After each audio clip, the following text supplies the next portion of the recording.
There's a reason they call it the loneliest job in the world.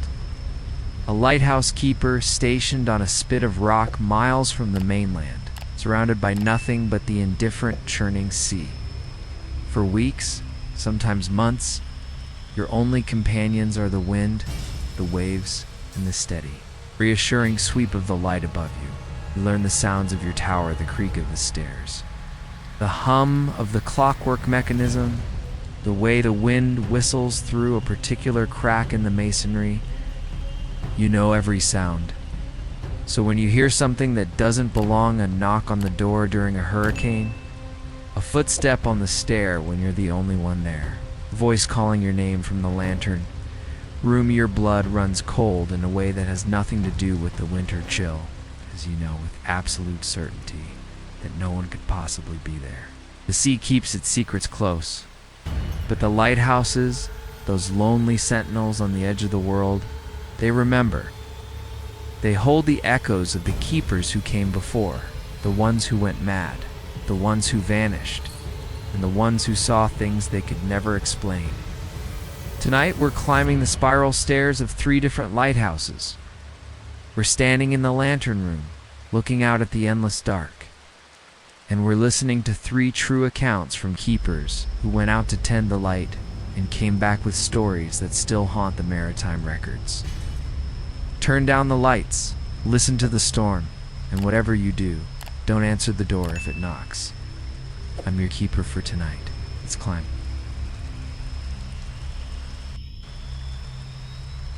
This first story comes from the logbooks of a lighthouse called Moor, a remote, windswept rock in the Outer Hebrides of Scotland.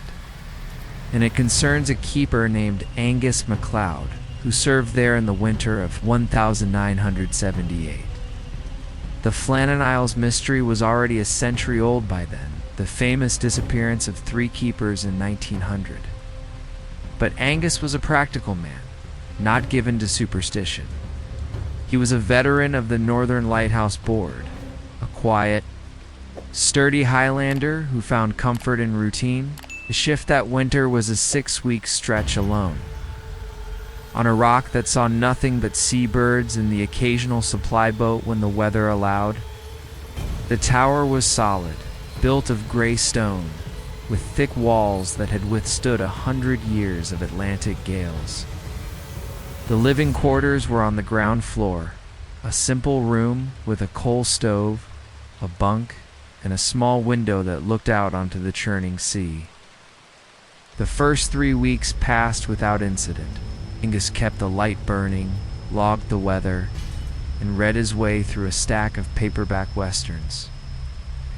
Then, on the night of December 14th, a storm rolled in that was unlike anything he'd ever experienced. The barometer plummeted. The wind screamed around the tower with a voice that sounded almost human, howling through every crack and crevice. The waves were monstrous, exploding against the rocks and sending spray all the way up to the lantern room, 100 feet above the sea. Angus was secure in the knowledge that no boat, no human being could possibly approach the island in those conditions.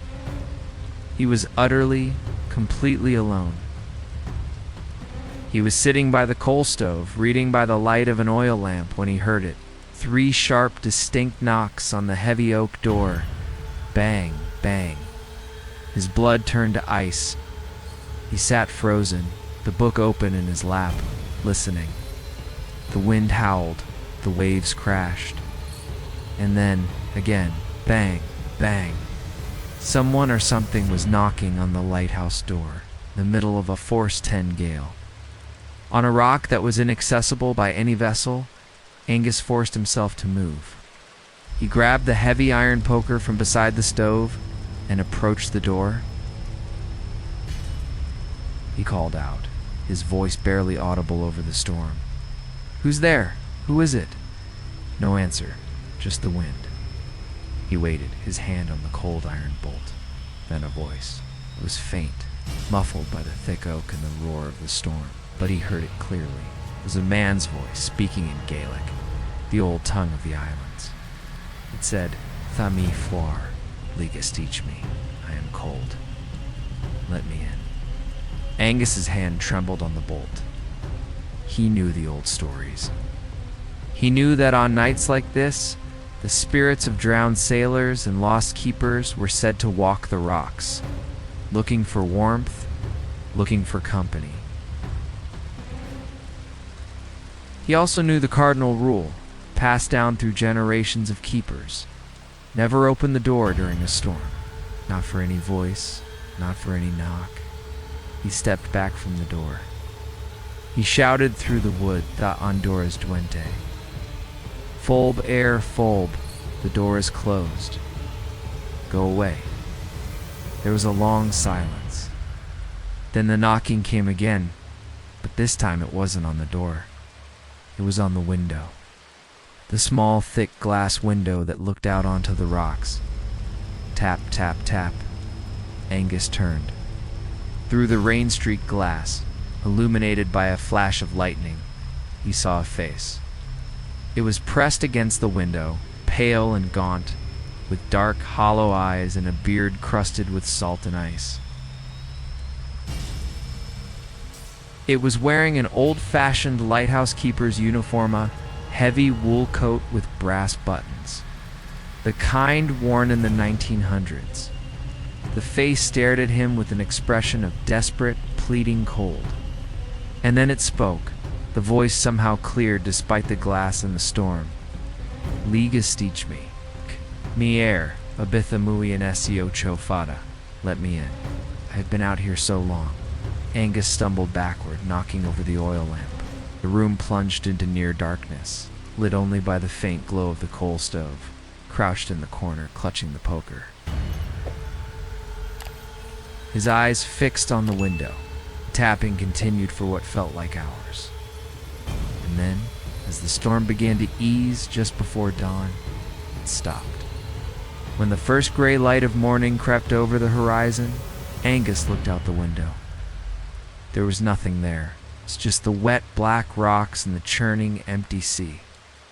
But on the glass, in the salt residue left by the spray, he saw something that made his heart stop. 3 words traced in the salt, in shaky, old-fashioned handwriting, "Thami foire, I am cold." Angus finished his shift, but he never spoke of that night to anyone. He retired the following year. The lighthouse on Elaine Mora was automated in 1998, but fishermen who pass the rock on stormy nights still report seeing a faint light moving in the old keeper's quarters. And some say if you listen closely, you can hear 3 knocks on the door, and a voice, pleading in Gaelic, to be let in from the cold.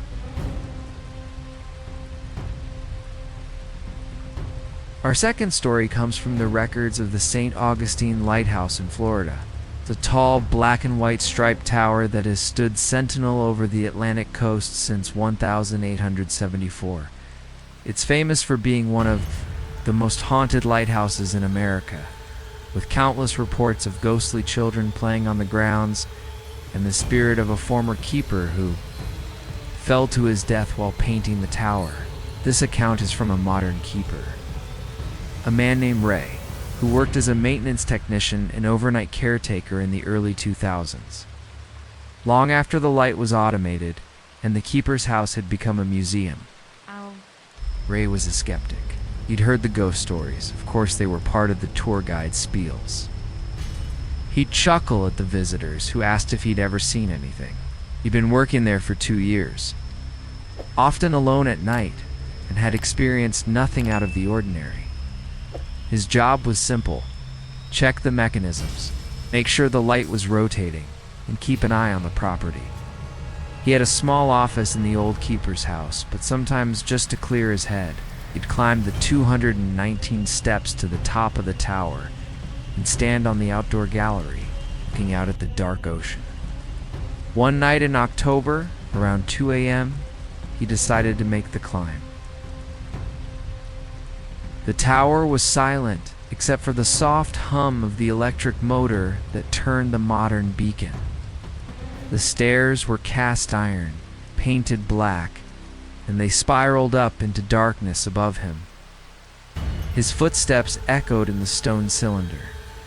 He was about halfway up, around step 110, when he heard it.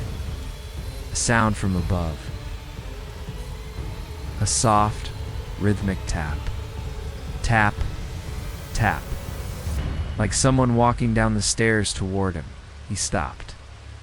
The tapping stopped. Called out, "Hello! Anyone up there?" His voice echoed up the shaft. No answer. He waited a full minute. Silence. He shrugged and continued climbing. Took 3 more steps, and the tapping started again. Closer this time, and faster. Tap tapped. Tapped. Like someone was running down the stairs. Ray froze, his heart hammering. He pressed himself against the cold stone wall, shining his flashlight up the spiral. The beam illuminated the empty stairs above him. No one there. But he could still hear the footsteps. They were getting closer. And then they stopped. Right on the step just above him, out of sight around the curve of the spiral. He could hear breathing, a ragged, wet, labored breathing, like someone who had just run a long distance. And then a voice. It was a man's voice, but it was strained, high-pitched, full of terror. It said, "Don't let him fall. Please, don't let him fall. I couldn't catch him. I couldn't." Ray's flashlight flickered and died. He was plunged into absolute darkness. The voice was right next to his ear now, a frantic whisper. He's still falling. He's been falling for so long. Can you hear him? And then Ray heard it. A faint, distant scream echoing down the stairwell from above. A scream of pure primal terror that seemed to go on, fading into the distance, as if someone was plummeting down the center of the tower shaft. Ray didn't think. He ran. He scrambled down the iron stairs in the pitch black, tripping, scraping his shins, counting the landings by feel. He burst out of the tower door into the cool night air and didn't stop running until he was in his truck with the doors locked. Sat there, shaking, until dawn. The next morning, he looked up the history of the St. Augustine Lighthouse. He found the story of Joseph Andrew, a keeper who fell to his death from the top of the tower in 1859 while painting the original structure. He fell 60 feet and died instantly. But there was another detail. Andrew had a young assistant, a teenage boy who witnessed the fall and was traumatized for life. The boy's name was Elijah. And in the old records, there was a note about Elijah's later years. He was institutionalized, and his keepers reported that he would spend hours staring at tall structures, whispering, "Don't let him fall." I couldn't catch him. Ray quit his job at the lighthouse 2 weeks later. He never climbed the tower again. He told me that sometimes when he's in a stairwell in a tall building, he'll hear a faint tapping from above, and he'll take the elevator instead, 'cause he knows now some falls never end. And some voices are just echoes of a tragedy that the tower remembers, replaying it over and over in the dark.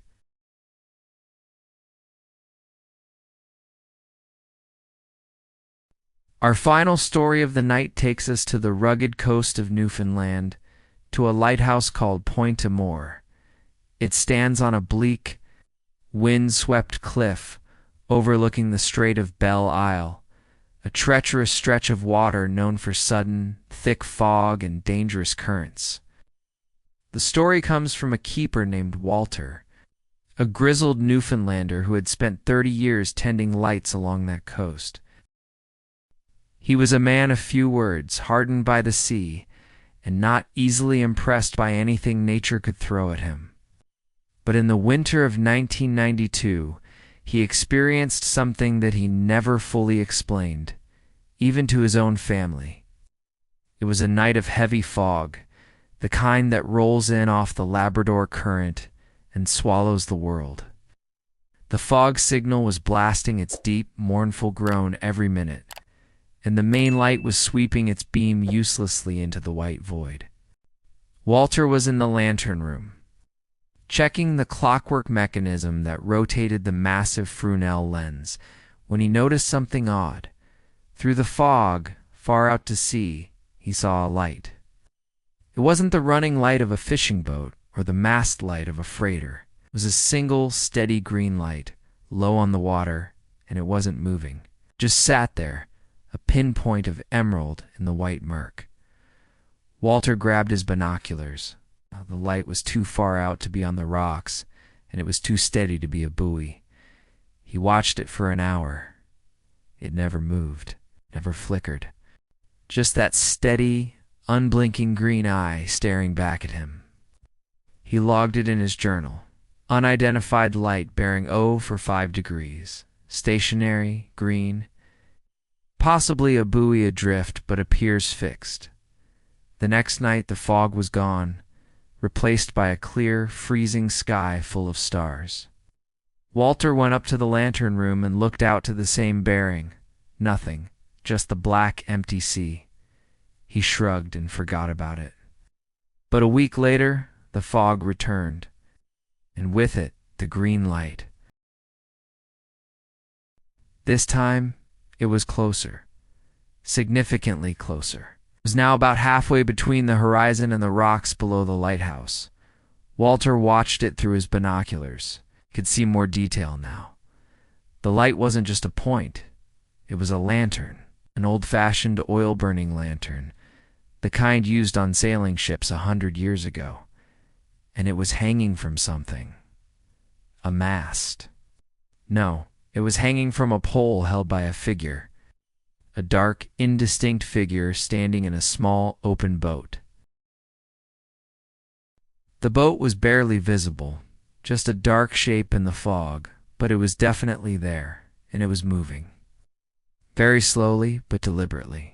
It was drifting toward the rocks below the lighthouse. Walter's first instinct was to radio the Coast Guard, but something stopped him.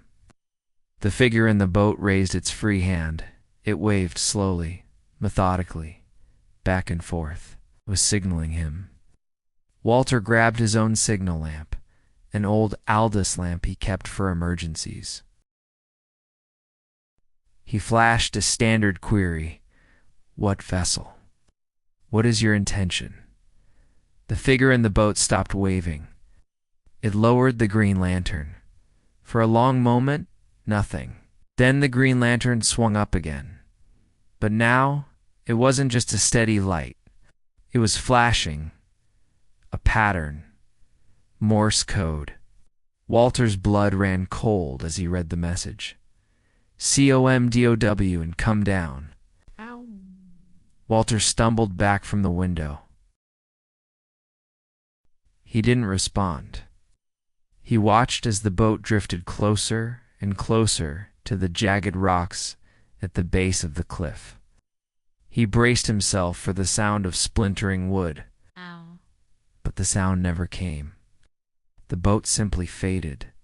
The green lantern flickered once, twice, and then winked out. The fog swallowed it whole. The next morning, Walter climbed down the steep path to the water's edge. There was no wreckage, no debris, nothing. But on a flat rock, right at the waterline, he found something.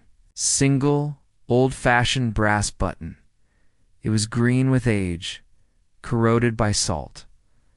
And embossed on it was the insignia of the Royal Newfoundland Company of Lighthouse Keepers. Circa 1880. Walter never reported the green light. He kept the button in a small box with his other keepsakes. He told his grandson years later that he believed the figure in the boat was a former keeper, one who had drowned while trying to reach the lighthouse in a storm. His boat smashed on those very rocks, and on foggy nights he still tries to come ashore. He still tries to come home. He wants the current keeper to come down and meet him, to welcome him back. But Walter never went down to the rocks on foggy nights, 'cause he knew some welcomes are for joining, not for greeting. And if he had climbed down that path, he might have found himself in that boat, holding the green lantern, waving at the next keeper. Forever. 3 lighthouses. 3 keepers. 3 encounters with the unexplainable that still echo in the salt spray and the stone. Anguson, Elaine Moore, who heard a knock on the door during a hurricane and saw a face from a century past. Ray at St. Augustine, who heard a voice on the stairs begging him to stop a fall that happened 100 years ago. And Walter at Point Amour, who saw a green light in the fog and a figure waving from a boat that never reached shore. The sea is a keeper of secrets. And the lighthouses, those lonely towers of stone and light, are where those secrets sometimes surface. They stand on the edge of the world, between the land and the deep, between the living and the drowned. And the keepers who tend them are the guardians of that threshold. They see things that the rest of us, safe on the mainland, can only imagine. And sometimes they hear things. Knocks, footsteps, voices, lights that shouldn't be there. If these stories gave you a reason to appreciate the warmth of your own home tonight, do me a favor. Hit that like button, subscribe if you're new, and ring the bell. We explore the edges of the map every week. Now tell me in the comments, which of these 3 lighthouse encounters would have made you abandon your post? And have you ever spent a night by the sea and seen or heard something you can't explain? I read every single one. The comment section on this channel is a logbook of the strange and the terrifying. Until next time, keep your light burning, keep your door bolted, and if you hear a knock during the storm, don't answer. Not unless you're ready to let in the cold. And the ones who have been waiting so long to come home,